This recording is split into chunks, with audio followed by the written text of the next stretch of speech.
yaparken üçlü trabzan yapıyoruz. Öncelikle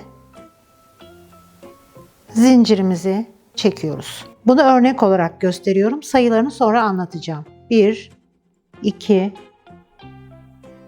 3, 4, 5, 6, 7, 8, 9, 10, 11, 12, 13, 14, 15.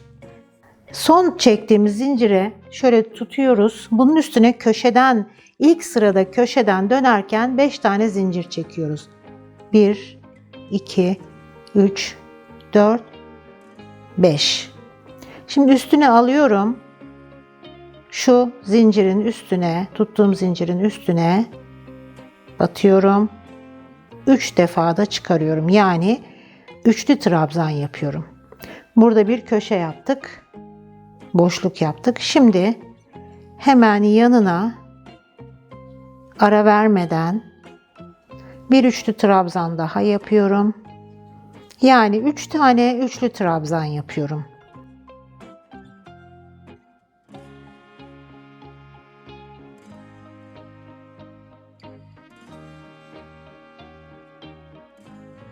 Şimdi bir tane zincir çekiyorum.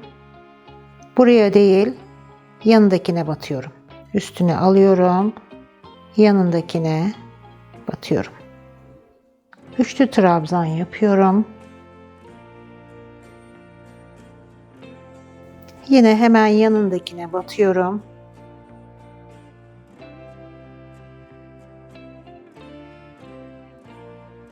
Bir tane daha.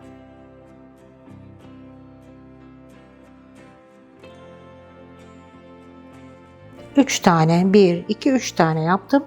Bir tane zincir çektim. Üstüne aldım. Buraya değil, şuraya batıyorum. İkinciye batıyorum.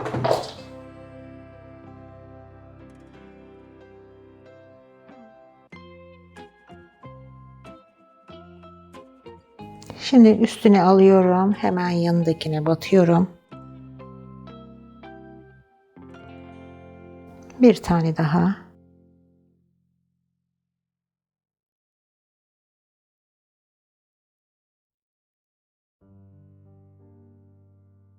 Bir tane zincir çekiyorum.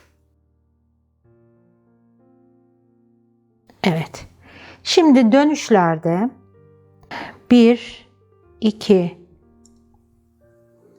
3, 4 zincir çekiyorum. Döndürüyorum. Şimdi şu boşluğa batıyorum. Üstüne alıyorum ve şu boşluğa batıyorum. Üçlü trabzan yapıyorum. Bir tane daha. Bir tane daha.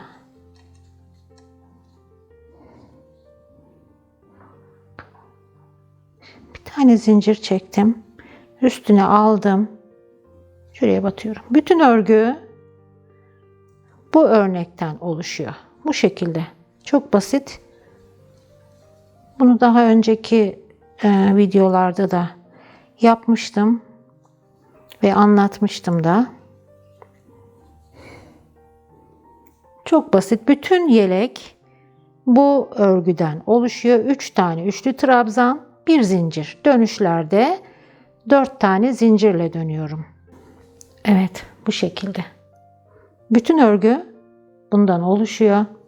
Şimdi yeleği yaparken ilk sırada 50 tane zincir çektim.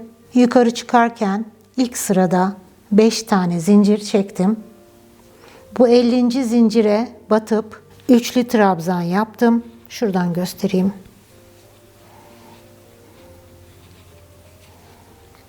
...50 zincir çektik. İlk sırada 5 tane zincir çekerek yukarı çıktık.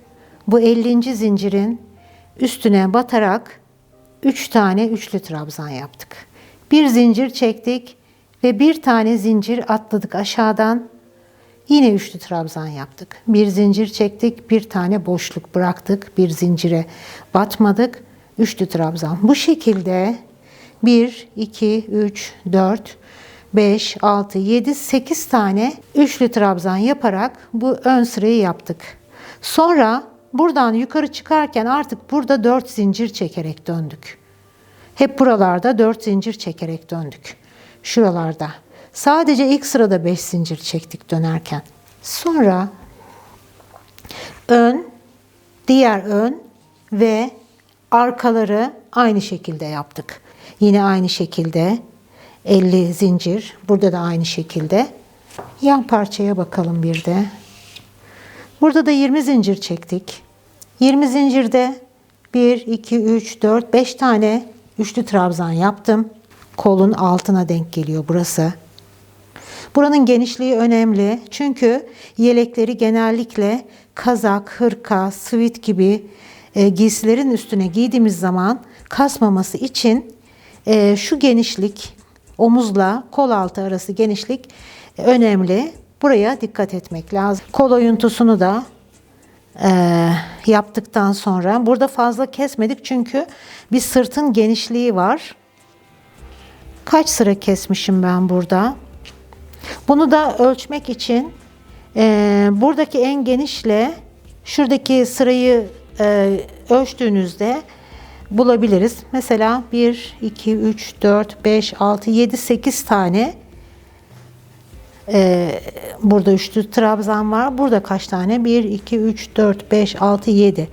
Demek ki bir tane kesmişim ben burada. Bir tane kestikten sonra yani 2 sıra oluyor. Bir üçlü trabzan, bir de şu boş sıra oluyor. 2 sıra kesmiş oluyorum aslında. Burayı tamamlamışım.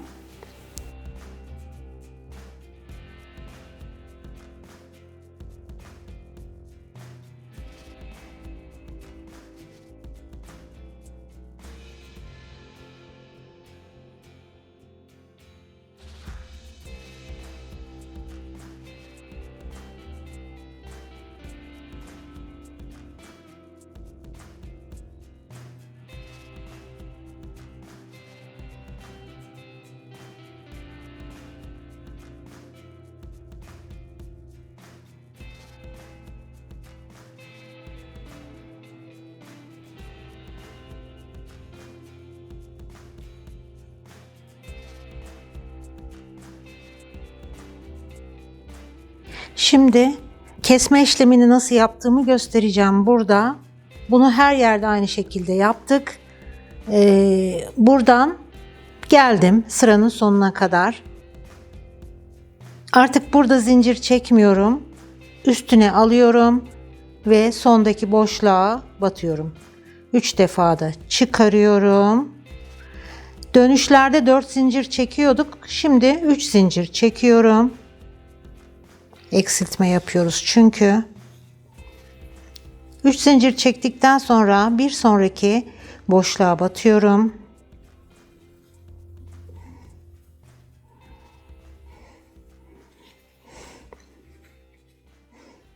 Kol, yaka keserken hep aynısını yapmıştık.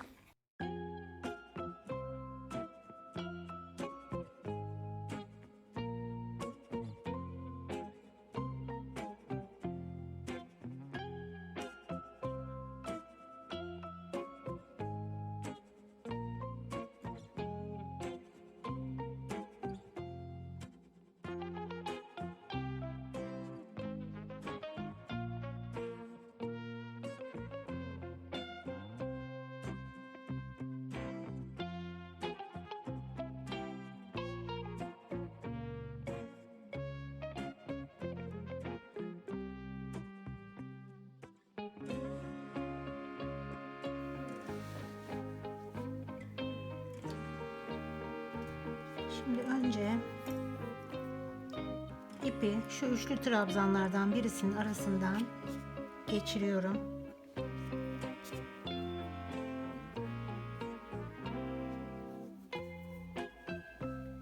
Ve burada bir zincirle bunu bir sabitliyorum önce. Sonra tığımı yandaki boşluğun içinden geçiriyorum. Ve hiç üstüne almadan bunun arasından geçiriyorum. Şimdi tekrar aynı üçlü trabzanın arasına batıyorum ilk başladığım yere. İpi alttan alıyorum. çekiyorum. Şimdi yine karşıdaki boşluğa aynı yere batıyorum. Üstüne almadan çıkıyorum. Yani 2 defa buraya, 2 defa buraya batmış olduk. Şimdi sıra şu bir üstteki boşlukta. Tığımı buraya sokuyorum. Alttan ipi çekiyorum. Bunu birazcık sıkılaştırabilirim. Alttan ipi çıkardım. Şimdi yine bunun karşılığı olan, dolgu olan, üçlü trabzan olan yere tığımı batırıyorum ilk boşluğuna. Alttan ipi çekiyorum ve çıkarıyorum. Şimdi yine aynı yere ikişer defa batıyorum.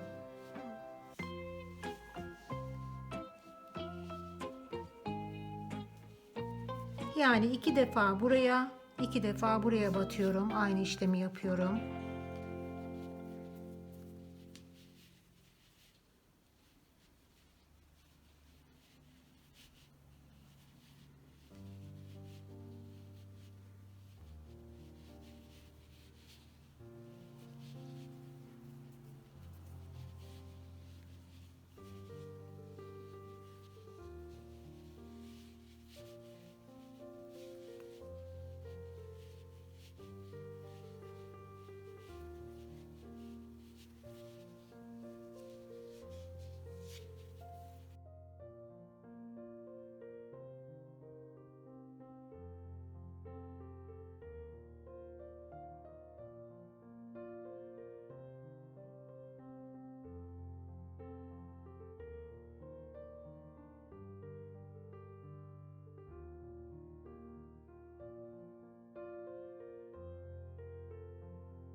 Şimdi yeleğin kenarlarını çakma sık iğne ile yapacağız.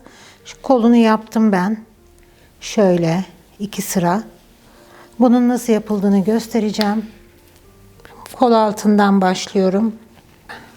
Ön yüzüne gelecek şekilde. Şu ön tarafından öreceğiz. Şuradan başlıyorum. Çakma sık iğneyi daha önceki videolarımda yapmıştım. Nasıl yapıldığını da göstermiştim. Şimdi yine gösteriyorum. 2 tane zincir çektim. Şimdi şu araya batıyorum. Bir defa da çıkarıyorum. Hiç zincir çekmeden üstüne alıyorum. Şu aralara 2'şer defa batacağım. Bir defa da çıkarıyorum bunu. Buralara 2 defa, aralara da birer defa batıyorum.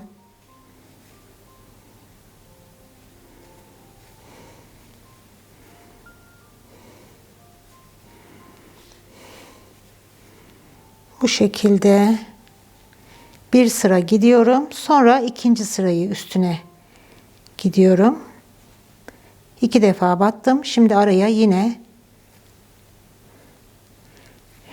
birer defa şu üçlü trabzanların arasına birer defa battım.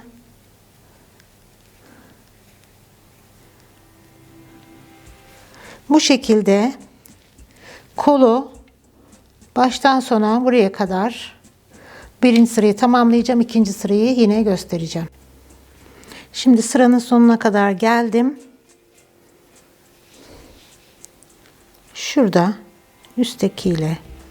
üstteki zincirle burayı birleştiriyorum. Çekiyorum. Şimdi 2 zincirle yukarı çıkıyorum. Şimdi artık her bir zincirin üstüne buradan batıyoruz. Hiç atlamadan batıyoruz. Her birine batarak yine aynı şekilde yapmaya devam ediyoruz. Bu defa şu kısmı önde kalıyor. Şu ortalarına batıyoruz. Sadece çakma sık iğne.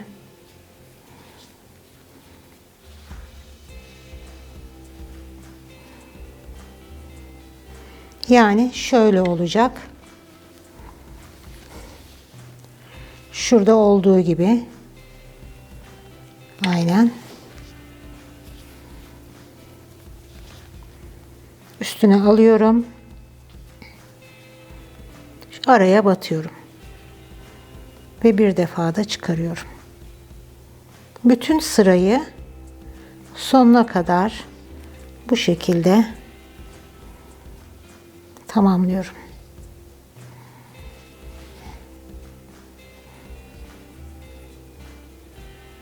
Bu şekilde örmeye devam ediyorum. Bütün kolu etrafını şuraya gelinceye kadar bu şekilde öreceğim.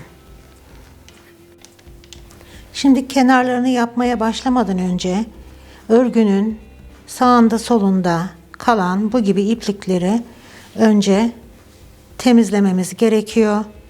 Bunları bir numara daha ince bir tığ alarak ördüğünüz tığdan daha çünkü rahat geçiyor aralardan. Bu şekilde aralardan geçirerek bunları fazlalarını kesiyoruz.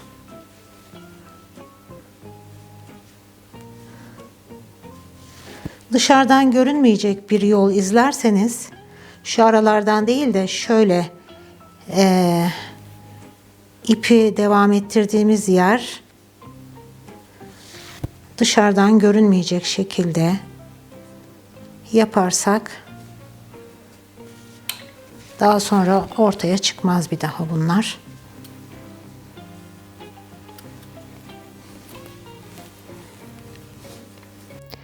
Bu araların nasıl yapıldığını da gösterdim.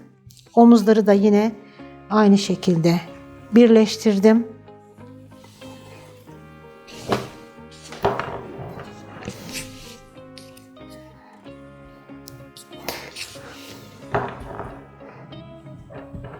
Şimdi bunun kenarlarını yapacağım. Onun nasıl yapıldığını göstereceğim. Bu arada ütülemek gerekiyor bu ipi. Alize'nin ipi bu. Bu ipi ütüledikten sonra daha yumuşak ve daha düzgün bir hale geliyor. Bakın burası ütülenmiş hali. Burası ütülenmemiş hali. Bunun ütülenmesi öneriliyor zaten. Burayı da ütüleyeceğim daha sonra. Ütüledikten sonra hem daha düzgün duruyor hem bu kabalığı gidiyor ipin. Yumuşacık bir hale geliyor. Burada birazcık daha sert, burada daha yumuşak bir ip elde ediyoruz. Şimdi yeleğin şu dış çevresini yaparken şu arka yan taraftan başladım. Şöyle bakarsak başlangıç noktasının burasını yaptım. Boşluklara 2'şer tane sık iğne, şu aralara birer tane sık iğne olacak şekilde başa kadar geldim. Yani yeleğin ön tarafına kadar. Şimdi şurada bir dönüş var. Orayı göstereceğim. Şimdi buranın tabii ki sıkmaması, kasmaması için biraz hafifçe ipi bol bırakıp buraya 4 tane çakma sık iğne yapıyorum. İpi kasmayın burada. Şunu bir daha yapayım. 2 oldu. 3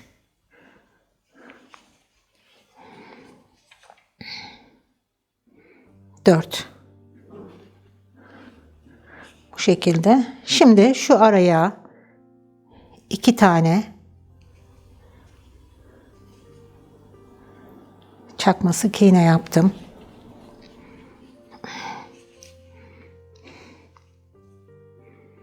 Şuralara da ikişer tane yapıyorum. Siz yine de kendi elinizin sıkılığına göre bakın, belki bu aralara eğer zinciri daha uzun tuttuysanız daha önce örerken üçer tane yapmak gerekebilir. Ben ikişer tane yapmanın daha uygun olduğunu düşünüyorum burada. Çünkü ütülediğimde de burası biraz gevşeyecek. Sıkmadan ikişer tane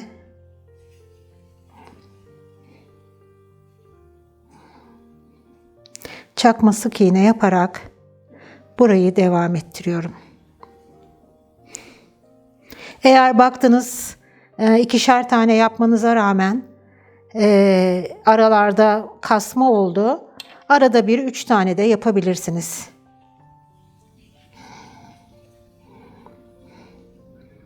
Kendi elinizin sıkılığına göre onu ayarlayabilirsiniz.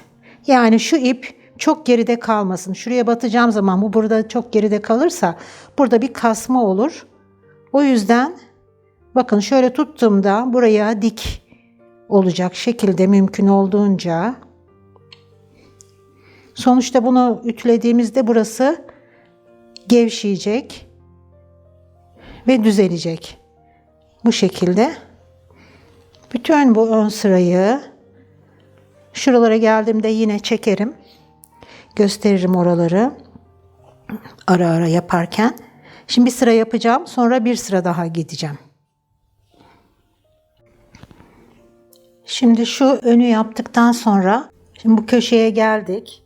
Burada bir dönüş olduğu için buraya biraz daha fazla çakma sık iğne yapmamız gerekiyor. Şöyle bir tane yapmıştım. 2, 3 tane yapıyorum. Yan tarafa geçtim.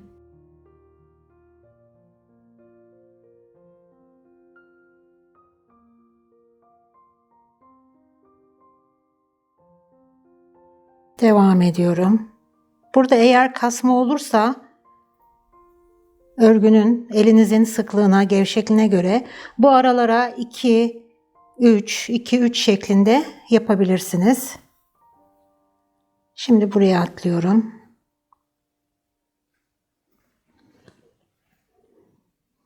Şimdi buraya 3 tane yapacağım.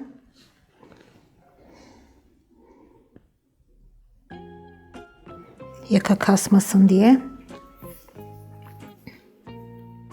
Devam ediyorum. Onu kendi gözünüzle ayarlayabilirsiniz. Çünkü kimi zincirleri daha gevşek çekebilir, kimi daha sık çekebilir. O yüzden buradaki boşluk fazla farklı olduğu için 3 veya 2 tane çakma sık iğne yapmakta bir sakınca yok burada. Önemli olan yaka kasmadan düzgün dursun. Şimdi burada da 3 tane yapacağım.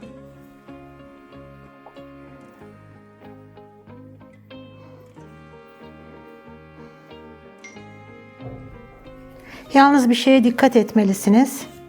Burada yaptığınız 2-3'lü çakma sık iğneleri aynı şekilde yakanın öbür tarafında da aynı yere denk getirmelisiniz. Aynı şekilde durması için. Şimdi burada 2 tane yaptım. Bir üste geçtim. Dediğim gibi ütü payı da var bunun. Onu da göz önünde bulundurun. Yaka volanlanmasın.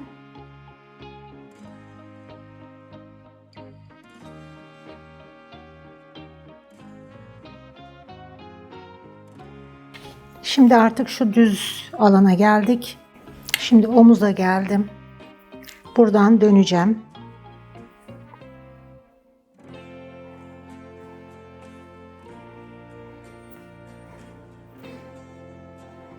Şimdi burada bir tane daha fazla yapıyorum. 3 tane yaptım. Buralarda 2 tane yapmıştım.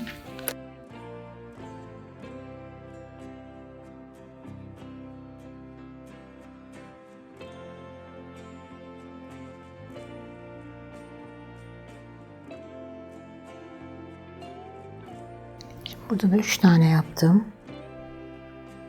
Omuza yakın olan kısımda. Şimdi şuraya atlıyorum. Arka parçaya atlıyorum.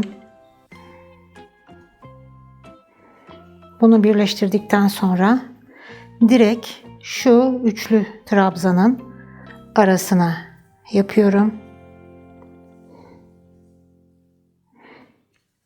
Şimdi şurada sıra. Devam ediyorum.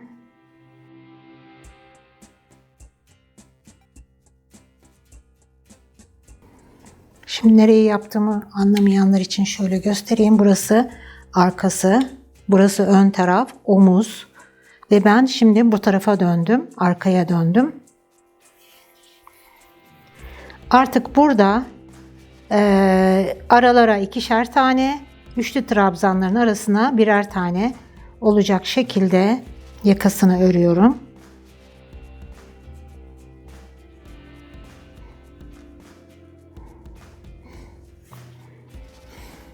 Şu omuza kadar geleceğim. Buradan sonra da aynen şöyle, sonra aynen burada yaptıklarımı şu yakada, burada yaptıklarımı şu yakada yapacağım. Ama dediğim gibi şöyle karşılıklı koyduğunuzda bunların karşı sıralarına dikkat edin.